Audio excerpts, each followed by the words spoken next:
Hey guys, what's up? It's your friendly neighborhood UberGoose here. I'm going to be analyzing this new gameplay footage that came out from IGN. Full credit of this video does go to IGN. I'm just going to try and analyze it the best I can. This is apparently two Valve developers, according to the article here. Two Valve devs, so people working on Artifact, so the level of gameplay should be quite a bit higher than what we're used to seeing so far. And the decks are still the PAX decks, basically. You have red, green Cleave up against black, blue Aggro. So let's get into it, I guess. So, first things first, I think that the Aggro deck is going to have a tremendous problem with this, because I think in general the red-green Cleave deck is more or less built to combat this kind of deck, something that floods the board. It has a handful of cards that end up, I mean, as the name would suggest, giving Cleave. And cleaving down a group of enemy creeps is very strong, so I wouldn't be surprised to see Axe basically just cleaning up a huge amount of creeps at some point. There's the red power that the red-green deck has. That gives Cleave to every unit in the lane as long as you control, or every hero in the lane as long as you control a red hero. It includes the opponent heroes, but it doesn't really, that's not really a big downside. So, Mercenary Exile, 2/4, you can spend gold to make it even bigger. Probably no real reason to play that right away, but he's going to do it. I mean, I guess it's fine. I didn't get the best look at the rest of the lanes, I suppose, but I guess it's the only card that you can play, and if you don't, or the rest of the lanes, and if you don't want to play it, yeah, you can't really play it in front of Necrophos, he just dies, right? So, I guess if you're going to play it at all, you may as well play it this turn, and you may as well play it on left lane, where it's going to survive most easily. And then the rest of the cards are all 4 mana and green, so none of the rest of these can be played on this lane on the following turn unless you put Farvin or whatever. Is it Farvane? Farvan? Big ol' Prowler Ancient boy. If you put Farvin in this lane, you could theoretically play one of the spells, which might actually be relevant. You might want to Selemene's Favor into a different lane from left lane, so you can use that mana right away. That's something that's really interesting about Artifact, is that each lane has its own distinct mana pool. So it allows you to play effectively ramp spells like Selemene's Favor and still actually use that ramp on that turn right away. So I think that's a really cool sort of, idea. Obviously, neither player really getting a huge advantage. I don't really see a reason to spend your 1 gold to hold Stonehall Cloak. You could, though. And there it is. See, this is the thing, is I'm going to look stupid because I'm commentating over a dev, and when I am saying something, right, when I comment on something and I'm like, I'm not sure if this is the thing, and then they do it, I'm gonna look stupid. But the reality is that this game, they've talked about this before in interviews, and people who've played the game have said that nobody really has the right play in mind, right? Like, most situations you could do multiple different things and they all are fine, right? Those all sound good.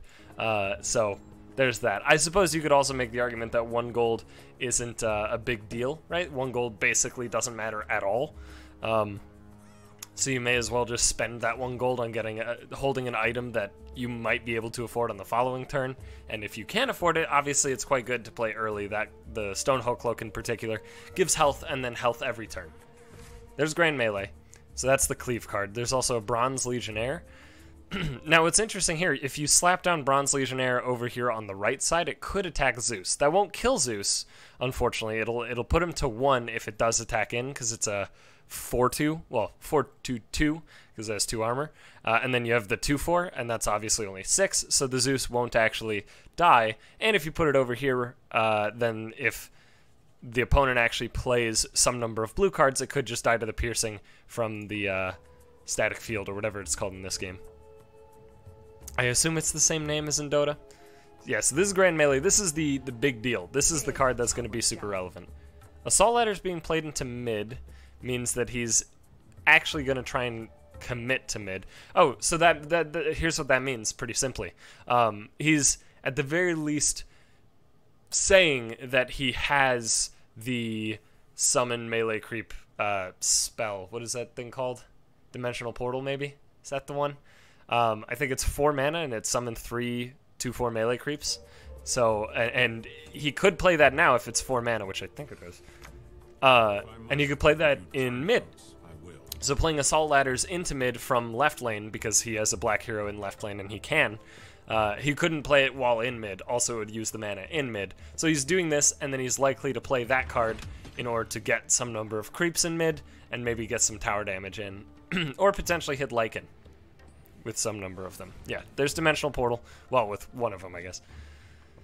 So yeah, now he's actually hitting the tower for 12, just out of nowhere, right? This was basically an empty lane, and now he's hitting the tower for 12. Yeah, so Prowler Vanguard or Savage Wolf could come down. Both would survive combat with the enemy creep. The Vanguard wouldn't kill the opposing creep, but would make Lycan take less damage. The Wolf, however, survives the encounter, kills the creep, and then, of course, gets buffed because it's on the board for longer. Here, I mean, you don't have to do anything. You could Grand Melee to kill the Necrophos. It would also make... No, Axe would still take 0 because he has 3 armor. So Grand Melee would actually kill Necrophos here. Oh, and it could kill the... or it wouldn't kill the Oglody Vandal, but it could damage him. So Grand Melee would actually make a lot of sense. Celemene's Favor on this lane doesn't really make sense to me because you don't know what you're actually ramping to. So using Initiative for that doesn't really make a lot of sense. So yeah, here's that. Fortunately, Oglody Vandal came down, so you know that the opponent's not going to play any spells after Grand Melee. So it's pretty safe to say that the Necro's going to die. And here you can clearly see basically you're losing 2 health. Sorry, you're losing 5 health on Farvin, and you're clearing the entire board, more or less. So there's the Stone Owl Cloak. You can buy that now. Bought a Potion of Knowledge as well. Could buy the Leather Armor. He doesn't see that to be necessary. Now, what's going to be interesting is watching the top player, Brandon R. I don't know if it's actually Brandon. Could be. I mean, the dev playing for IGN isn't IGN, so who knows? Could be anybody. But it'll be interesting to see how many item cards and how much gold he has after this deployment. Okay, so he didn't actually buy anything. He spent no money at all. He didn't even hold the Secret Shop card, so... And we do know that for sure. So now, okay, now you could Celemene's Favor into a future... Or no, you can't do it, never mind. Because you're in left lane and you don't have a green hero. But you could Celemene's Favor from mid to right to play Divine Purpose on right lane this turn. Potion of Knowledge coming out, getting Smeevil Blacksmith. Probably don't play the Grand Melee here. It just makes Pugna take 2 damage and doesn't really... I mean, it literally does nothing else on this turn. If you see it necessary, or if you see it helping this lane in the future, you could. Or, yeah, you could play it cross lane. Seems he wants to just not play it, though. So Conflagration comes out, does some damage. Savage Wolf dies to the Strafing Run. That's actually a pretty big deal. There's the Cloak. So now Lycan's going to survive this fight. CM's not going to die, but Lycan survives, and thus he'll continue to gain some health the longer he lives. But there is still 5 mana available from the opponent. So yeah, there's the Celemene's Favor from mid to right, so now he actually has access to Divine Purpose right now on the right lane, and he can play it on either of his 2 heroes if he wants. He could also play it on a creep if he wants. It does say just modify a unit. He doesn't need to play it, though. But, I mean, if you're Celemene's favoring, I think you almost just do, right? Like, I feel like you just do play it. You don't have initiative anyway. So you may as well play it on... I don't know. Axe is pretty hard to kill with 3 armor. He takes no damage from melee creeps. Could Celemene's favor to a different lane. Interesting. So now he's going to have 8 mana on mid lane on the following turn, as well as 8 mana on this lane. So is he maybe... Well, what even costs 8? I guess... Oh, that gives more cleave. That makes perfect sense, obviously. So yeah, now they have 4 cleave. So that lane is dead for Brandon, I would assume, in most cases. He could always jam a blue hero in there and slam down one of the blue removal things. Book of the Dead. Definitely an option. I need to actually reread Book of the Dead. I know what it does, more or less, but I don't know the full specifics.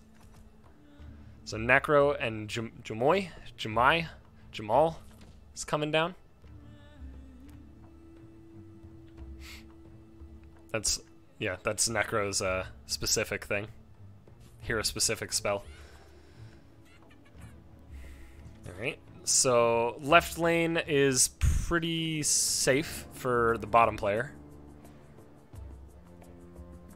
Probably just pretty happy with this, to be honest. Don't see any reason to really do anything. I mean, you can't actually do anything except for play items. I guess Book of the Dead might not be worthless. I think, does it include allied creeps when they die and enemy creeps, or just allies? Because if Book of the Dead includes enemy creeps as well, getting 2 charges on Book of the Dead right now sounds actually pretty decent. And then being likely to get another because of your, whatever these guys are called. Sorry, these guys. Untested Grunt comes down. Okay, so he just loses a gold. Yeah, I don't know about that one.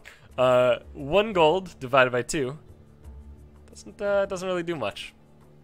Maybe he just wanted to show it off to whoever is watching. Kill our enemies. All right, Keenfolk Musket. So that, yeah, there's Book of the Dead on Pugna. So now Pugna has more health, less likely to die to Keenfolk Musket plus Untested Grunt plus something else. He was still not that. He would have been at 1. But now he'll obviously have quite a bit more health. And now there's 3 creeps dying. So again, if it includes enemy creeps, then that's good. Grazing shot on melee creep. Interesting. And then healing salve on the melee creep. That's exactly what this game is about to me. You know, he started with that, and it signaled to the opponent, oh, I'm going to try and kill this melee creep. So he salves the melee creep with priority, and now Strafing Run comes out and the creep lives. That also shows that Strafing Run likely should have been played first. But even then, that doesn't really, you know, you're still kind of saying what you're going to do. But to be fair, if you Strafing Run first, then this person might not actually be certain that you're actually trying to kill this creep, but I guess it's fairly likely. So I think actually either way it wouldn't have worked out. But if there is another Strafing Run, for example, oh, Keenfolk Musket, duh. Never mind, I missed it completely. I'm stupid. For some reason I thought Keenfolk Musket could only hit heroes. I don't know why I thought that. My mistake. After an allied melee creep dies. Okay, cool. So he's doing this, he's getting this zombie back up. So actually this was super well played by whoever's on the bottom.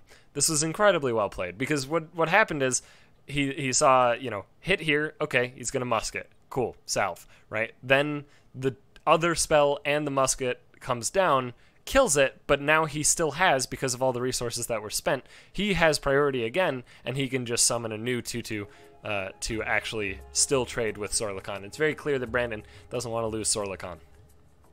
It's one of the most important things. So that was a big game. A Gloaty Vandal coming down.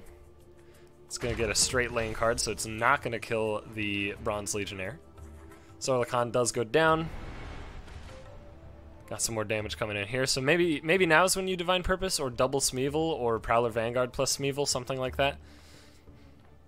Getting some armor out on your heroes in this lane does seem quite important with Conflagration going. So there's the Smeevil Blacksmith. Hoping to hit, probably was hoping to hit Lycan, but definitely hoping to hit Lycan with the second one, which is probably why. Ooh, interesting. Rebel Decoy is going to swap with Lycan, actually. Ooh. So this is actually a misplay. What he should have done is Rebel Decoyed first. So the reason he should have Rebel Decoyed first is because now if he swaps with Lycan, he's actually still missing out on 2 of the damage from Lycan. Swapping it over here actually adds Lycan's damage to the tower plus 2 because of his passive, right?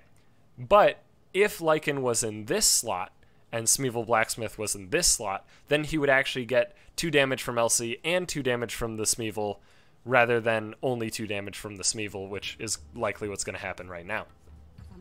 So he actually missed 2 damage with this line.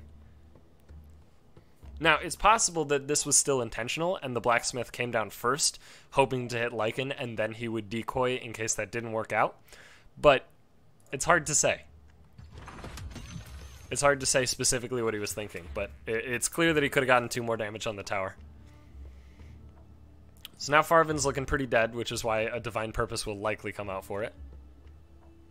On Axe? I don't think so. Maybe. if you think Axe can carry this lane and you want to redeploy Farvan to a different lane on the same turn that CM and Sorlakan are coming out, then I could see this play making sense. Interesting. Yeah, because that also gives Necro life. Very interesting. Potion of Knowledge, leather armor. Brandon is probably going to spend some money here. I mean, 9 gold's not a lot, but he's probably going to buy something with it, right? There's plenty of things under 9 gold. He probably wants to buy an item before this game ends, you know? He hasn't had a lot of gold so far. Yeah, okay, so he spent 7 of the gold on a single shop item. So that means it actually, interesting to note, it actually could be either 6 gold or 7 gold, because he could have bought something for 6 gold and saved or held the secret shop item, costing a total of 7. So that's actually an interesting potential, you know, thing. Jamoy is coming out with that draw card. We got Duel coming out, so Pugna's going to kill Jamoy. Obviously lose a bit of health, but it's not a lot. So now he has complete freedom. He's not going to have initiative anyway, so he may as well play Potion of Knowledge to see what he can work with on following turns, following lanes. Or just develop Nether Ward too, why not? That's a lot of improvements on that lane. But I see no reason not to play Potion of Knowledge right here. I'm also not certain about playing Leather Armor there. Because this lane's like basically won. I don't think Pugna's super threatened right now. And if you're thinking about like Thunder God's Wrath, obviously it does piercing, so. So now Legion gets slightly more damage. Not relevant to killing Zeus. He was already overkilled by 1. So there's Thunder God's Wrath. I guess there's also the argument. There's also the argument of putting the leather armor on Pugna now so you don't lose initiative to put it on later when you inevitably redeploy Pugna and want to have leather armor on it. But I think that might be thinking like too many turns in advance and you wouldn't be able to really, you know, figure it out, right? That feels like something that'd be much more difficult to figure out than is realistic. So it very well could have been a mistake. I don't know if it was. Could have been. Can't play anything on this lane. Currently Necro's looking dead, but Brandon can play things if he so desires. Now here's a big problem actually. Only 1 hero is being deployed for the bottom player on this following turn. He's going to have a turn with 3 heroes, but this following turn seems like it's going to be a big one. So deploying only 1 hero is going to be pretty problematic, and he might lose a lot of potential advantage in, you know, multiple lanes. I mean, mostly left and middle. There's going to be a lot of lost advantage with the way that he played it so far, especially because both Sorla and CM are coming out on this turn. There's a 2 hero to play for Brandon, only 1 for bottom player, and bottom player is down heroes on the whole board. So that could be potentially a pretty big deal. Heartstopper coming out on Necro. Not really doing anything right now. Grazing shot going over. Cool. Spending a lot of mana, taking a lot of damage on the tower. So Brandon has a lot of money to work with, while the bottom player doesn't really have much at all. Does pick up the whatever blade something or other, and then a Potion of Knowledge. So yeah, now where do you actually put your Prowler boy? Or girl, I don't know. Seems he's going for mid. So he assumes that left lane requires a response, and right lane should be mostly okay. So he's deploying in mid lane where he could potentially play multiple creep units in that lane to protect the tower further. Yeah, left lane can't play anything except for maybe Potion of Knowledge, but you might want to hold initiative. Nope, doesn't appear as if that is the play. Just playing the Potion of Knowledge, seeing more information. Losing initiative in the process. So real quick, Brandon got a lot of item cards real quick then, right? He bought 1 million item cards and went down to 2 gold. So it's hard to really ever figure out what he bought specifically. Kingfolk Musket, though, that's one of those things. Traveler's Cloak, also. Better safe than sorry. Leather armor, why not?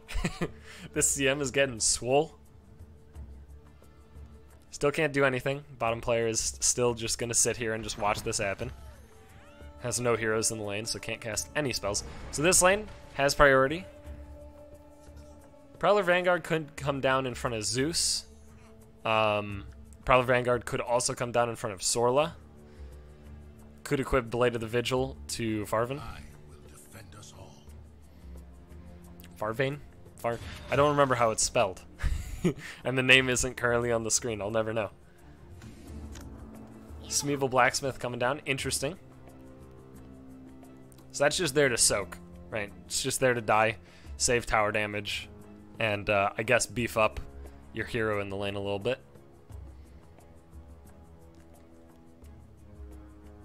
If the opponent passes, they did not pass. Okay, short sword comes out. So yeah, Prowler Vanguard in that spot, so now Zeus is attacking the Vanguard. Vanguard also gives more health to the hero, and the hero gives gives armor to the hero, and then the hero is giving armor to the Vanguard. So the Vanguard is on a 2-turn clock, and likely won't ever be on a 1-turn clock. Getting Zeus 4 more attack here sounds very impossible. Another Assault Ladders is real spooky, and yeah, Dimensional Portal as well coming out there. Is that lethal, actually? Oh no, the 18 was after they got summoned. Interesting. Ooh, that's lethal. That's rough. So no more mana to play any more creeps. So that tower's down. So now the bottom player is at a disadvantage. If they lose one more tower, they actually lose the game. You could Berserker's Call to kill Necrophos, if you assume that any cards are going to be played in this lane. Oh, he didn't die. Right, because that didn't include the... Right. The number, the minus on Necrophos, obviously that ignores the... or that includes the creep. And then the fight with Berserker's Call doesn't include the creep. So there you go. This is actually a smart... This is a smart pass. So you could actually play the Mercenary Exiles down in this lane, and that would probably be fine to do so. But what he's doing is he's passing, because this gives him priority, or initiative rather, on left lane, which is probably going to be very important. And if a Steam Cannon comes out, you know, he doesn't want that to... I think it can hit any unit, or is it only heroes? If it can hit any unit, then he doesn't want it to hit his Exiles, for example. I'm not sure. We'll find out. There's no reason not to use the Steam Cannon, though. It has no cooldown. Yeah, any unit in any lane. So now he can play the Mercenary Exile in this lane if he wants. But it seems he's holding initiative. I stand. Ooh, that's brutal. Necrophos getting healed up big time. Necro obviously having a million health because of his passive, as well as the item on him. It's not looking too good for the bottom player, but this turn's going to be a really big part of the game, because he gets to deploy 3 more heroes, and he'll have a handful of cards. Hard to say, you know, what cards will actually be relevant. So LC going down in mid lane, while both Pugna and Lycan are coming down on left lane. I do like the 2 on left lane. I'm not sure about LC mid.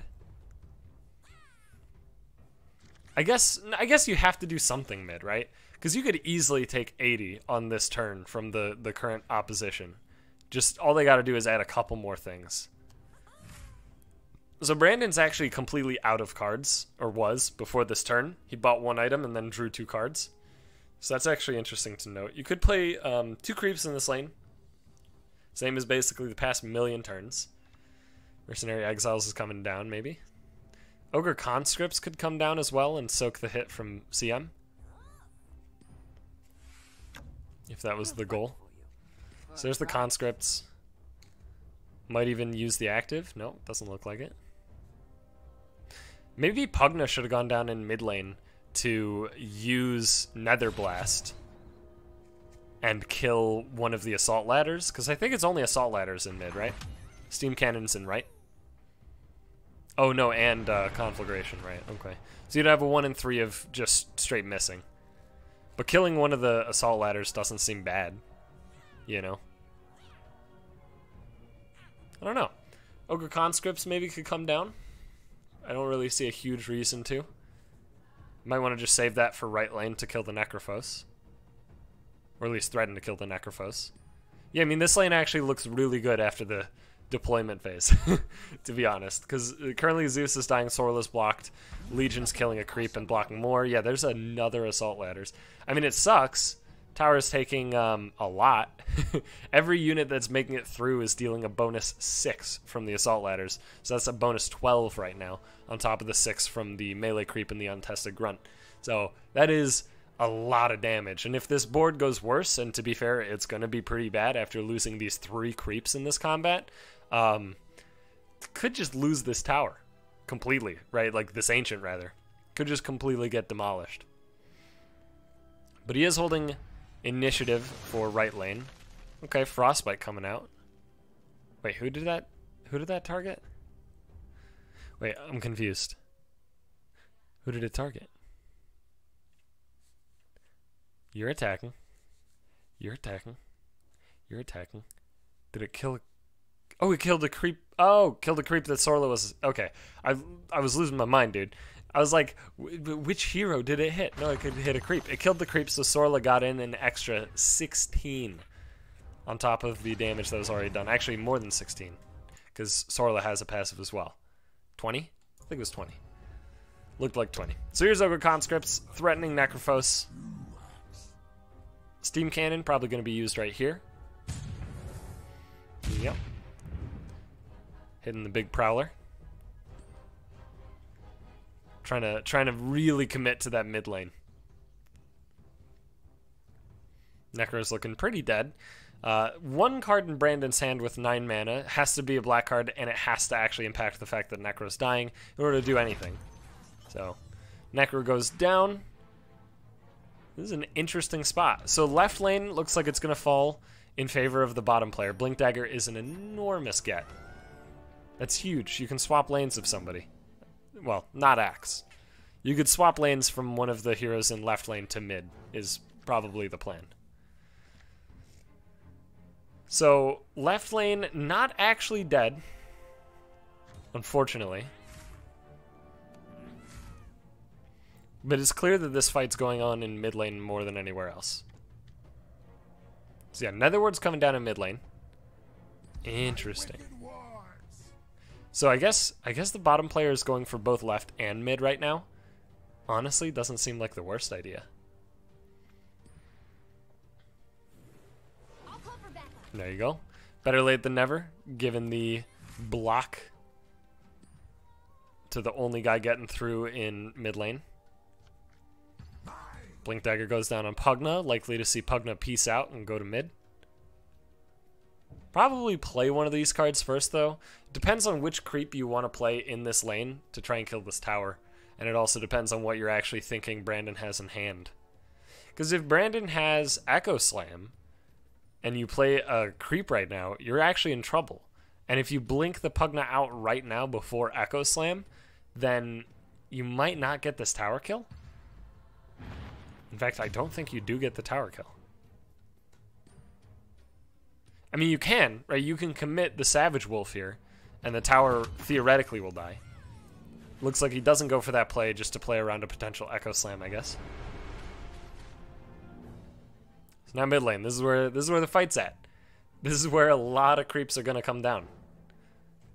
The trouble is that the green creeps can actually be completely stopped here, potentially. Although there's only one black hero. So if Brandon doesn't start immediately by killing the Prowler, the green hero, yeah, now Duel can come out, make Legion or Pugna duel the Sorla Khan, stop any more spells from coming out on this lane, and then actually play a bunch of creeps to trade the board and potentially even threaten this tower. So the only thing that can happen now is Steam Cannon being activated, which could kill Pugna, it could kill Green Boy, it could do pretty much anything here. So Steam Cannon was actually a smart play in this lane. Because now you can cut him off a complete color in mid lane. Killing Pugna.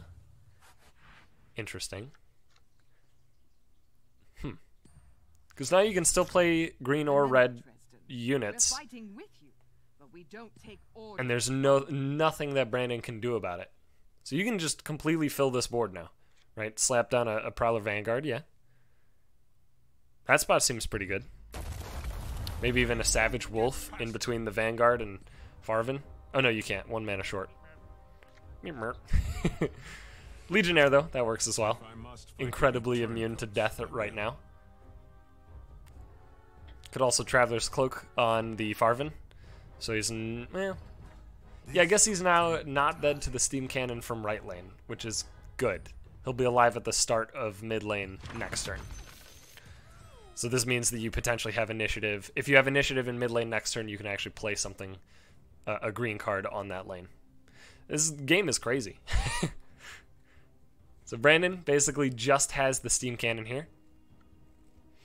And it does piercing, right? So it should kill the Ogre Conscripts, if anything. Or maybe it will plink backwards on one of the previous lanes if I could see the whole board. I'd be certain about that. Axe is just stranded, right? Axe isn't really doing much. I mean, he's hitting a tower, but Axe doesn't really want to hit towers. He wants to hit heroes, especially with that damage immunity. Red Mist Maul could push that little bit of damage through on left lane, if that is the goal. Could also be used on mid lane to push through the extra final damage if you actually do end up getting left lane's tower here, which is looking fairly likely. Yep, so left lane tower should just be dead. Again, unless like Echo Slam is coming out. Echo Slam would, I believe, save it. At least temporarily. I think Savage Wolf then could maybe... No, because Lycan's still going to be hitting it and has 4 life. So actually you need multiple cards to actually save this left tower if you're Brandon. And even then, that might not be enough. The battle's really going on in mid, though. Mid is... that is the contested lane. So yeah, we see that the bottom player is making sure that they actually have initiative in mid lane so they can play the Divine Purpose on their Prowler. I assume that's the goal.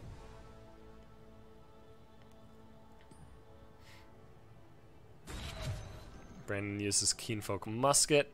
Not really doing much there. Just, you know, doesn't have initiative. May as well play cards on this lane that he's not going to play on other lanes. Activate abilities, that sort of thing. Get a little bit of gold in that case. So now mid lane. This is where, this is the real shit. So, there is a cannon. So your boy Farvin could go down here. So I think you use initiative for the Divine Purpose right now. Make sure that you don't lose Farvin. That sounds like the most important play to me. You do run the risk of taking an extra chunk of damage from Necro on the tower, but again, now you can actually play Savage Wolf here to block Necro in case the opponent commits to that play by Steam Cannoning. Or no, Necro's already hitting. You get an extra 6 from the creep, rather.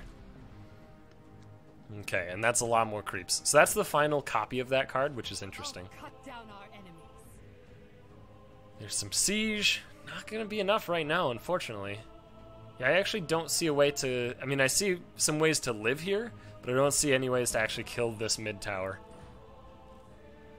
If you're the bottom player. Ugh, even living is hard. Because, yeah, if you don't Savage Wolf right now, then you lose. Yeah, all Brandon... This is like a checkmate. Brandon, basically, all he has to do is keep passing, right? Because if... a 6 mana creep, anything that's not Ogre Conscripts basically, comes down to block Necrophos and make sure that he doesn't die, then the Steam Cannon can come out and kill it. So in this case, Savage Wolf comes down, blocks for now, but then Steam Cannon kills the Savage Wolf because its basic stat line is much lower, and it can just die to Steam Cannon. And obviously, if you don't play Savage Wolf, then you lose the game anyway. You're currently dead. So you have to play the Savage Wolf, and then he's just going to Steam Cannon it. So the only way that Brandon can lose this, I think, is if he messes up and Steam Cannons now. I think that's the only way he loses, because there's no reason to worry about anything. Just keep passing until your opponent makes it so you don't have lethal, and then react to that. So here it comes. Savage Wolf coming down. Steam Cannon should just kill it. Or it could kill something else. Doesn't really matter which thing it kills, right? Literally getting one more unit through. Or playing a Disciple of Nevermore. That'll also do it by a long shot. So yeah, now it's very over. Cool game. Brandon ended up taking it down with the aggro deck, which most people who played at PAX tended to say that the aggro deck was the worst, but I do think a lot of that came down to the fact that the people who were really assessing it, the champions, the people who actually are in the closed beta for Artifact, we're playing with 10 less health, which actually alters the flow of the game dramatically, right? Having 10 less health on your towers is a big deal. And so this is an example of what happens. What the hell, IGN? I'm looking to regain my as the king. All right, well, we're done with that.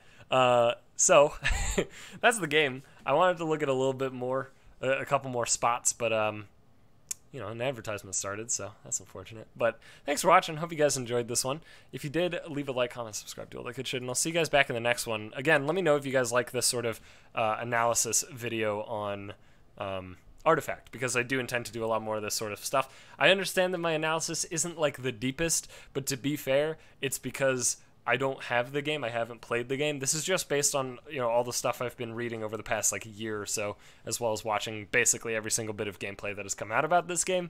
So hopefully I'm like mostly correct in most of the things I say, but obviously I'll get better as I actually play the game whenever that ends up happening. So thank you for watching. I'll see you guys later.